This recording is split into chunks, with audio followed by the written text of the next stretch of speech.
Well, every dairy farmer is benchmarking their milk yields, but imagine if you were fully optimizing your nutrition, what those milk yields could look like. In our animal feed and nutrition segment here on CountryWide Connect, we are talking today to Seales Winslow's National Nutrition Lead, Chris Stevens, on this exact topic.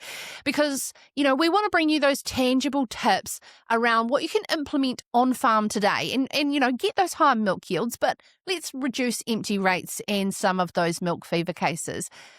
Chris joins us, is running a team of experts around the country. Now, Chris, optimized nutrition is an interesting topic. But what would benchmarks look like around the country of milk yields without it, so that we can get a bit of a feel for where it potentially could go? The milk yields is a really challenging one because we have so much weather impact us year in, year out. So in the perfect world, sometimes we get brought in for a solution that is very easy. The cows are fully fed on grass, plenty of other supplementary feed, and our solution is literally the last piece of the puzzle on top. Or there is other situations where there is feed challenges, and we get brought in to literally replace the dry matter deficit that is on that property.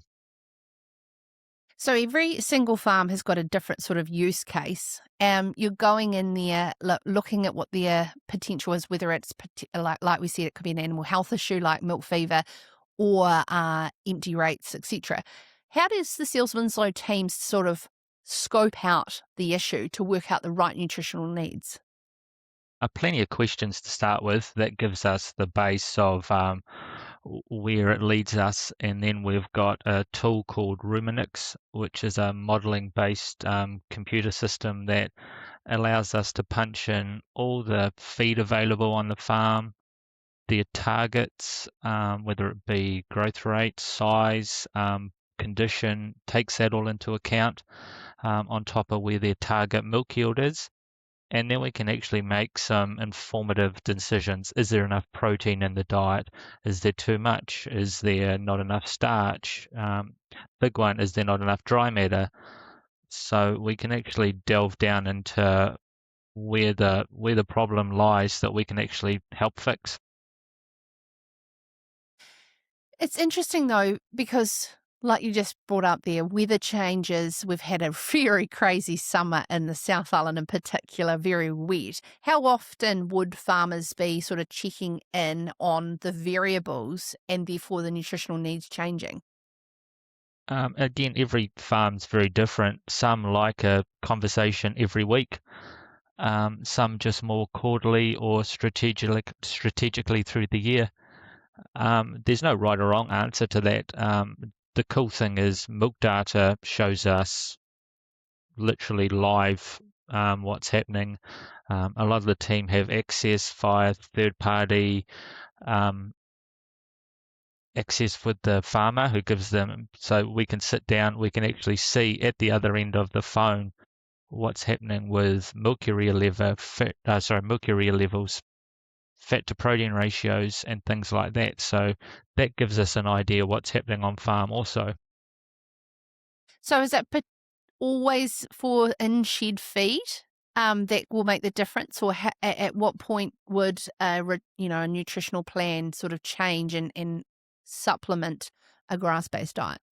That's the one cool thing Seales Winslow has, is we've got the opportunity to provide customized pellets in a shed along with blends, but also feed pads and mixer wagons. We can use blends through that, or high energy straights like soybean meal. And then also, if it is just a lower system farm that is paddock feeding with palm kernel or something at strategic times of the year, we can look at whether a blend might be an option for them as well. Milk fever, we chatted about there before. What's the fundamental nutritional deficit that brings on that disease? And if farmers are starting to see that, what is the underlying problem usually? Generally, it's not enough calcium in the diet is the easy answer, but magnesium plays a part as well, along with phosphorus. So we've got a number of additives that we can add into our compound feed and blends. So farmers are getting, guaranteed down the throat intakes to their herds. Means less labour having to drive around paddocks or, water treatment, which can be not ideal in the middle of spring when it's pouring down with rain and the cows aren't drinking as much. So yeah, a good thing is when it's in a shed or in a blend with a mixer wagon, we know it's down the throat intake, and that can be tailored to whatever feed rate they need, because at times a farmer will be at 2 or 3 kilos and then he'll ramp up to maybe 4 or 5 kilos if he needs to. So we'll tailor the minerals to meet that rate. Mm. Empty rates is obviously an issue in the dairy sector and something that everybody's keeping a very close eye on. At what point throughout the cycle is the best time to have optimized nutrition, or is it constantly? It's very much a constant battle, I guess we'll call it, but it starts right before the cow's even calved. So we've got products like pre-calver pellets, which helps with the magnesium issue and calcium issue for the decad part of the diet, but that also starts, developing the egg and everything like that. So when everything comes through to mating itself, the cow's had a many days opportunity to, be in peak situation for mating. Having a cow in optimal condition when she is being impregnated is one thing, but I know Seales Winslow is very passionate about making sure the advice is clearly there when we've got transitional feed for calving. And, we are, what are we now, early April, going into autumn, getting cows in optimal condition going into the winter. But thinking about those calving plans in advance, where do you see farmers having those little wins with nutrition for setting up their calving systems? Down to that planning, like you say, a real good opportunity is that dry off. So you can have a review of the season, what worked, what didn't work, and that also gives time to put a plan in place. Some of the team already are doing body condition checks to see where the cows are at, and if they are lighter than what I guess expectations would be, there's an opportunity to start ramping up late in the season, as milk volumes will still carry on till, potentially mid-May. So there's another couple of months up a sleeve to get the cow higher in body condition, and it's easier to get a cow lifting its body condition while it's actively still milking instead of being a dry cow. Yeah, and what advice have you got this autumn for ensuring that we have optimal feed, particularly if we've got a bit of feed transition happening going on to winter crops?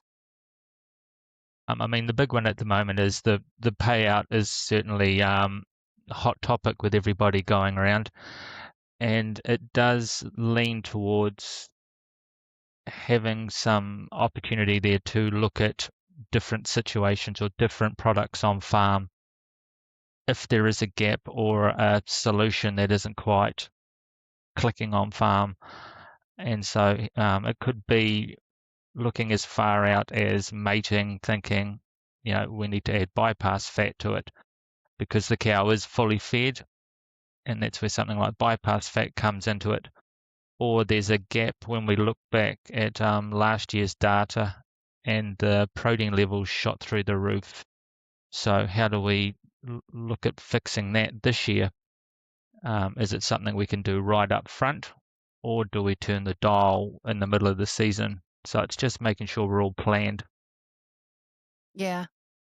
And the beauty is the Seales Winslow team are right there to be able to assist you every step of the way. Seales Winslow, part of the Farmlands team for your animal feed and nutrition. Thank you so much, Chris Stevens, the National Nutrition Lead, supporting us there around some great nutritional advice heading into the winter.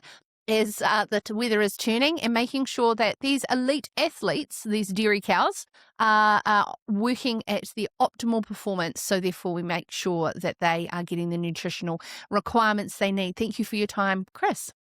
Awesome. Thanks for having me.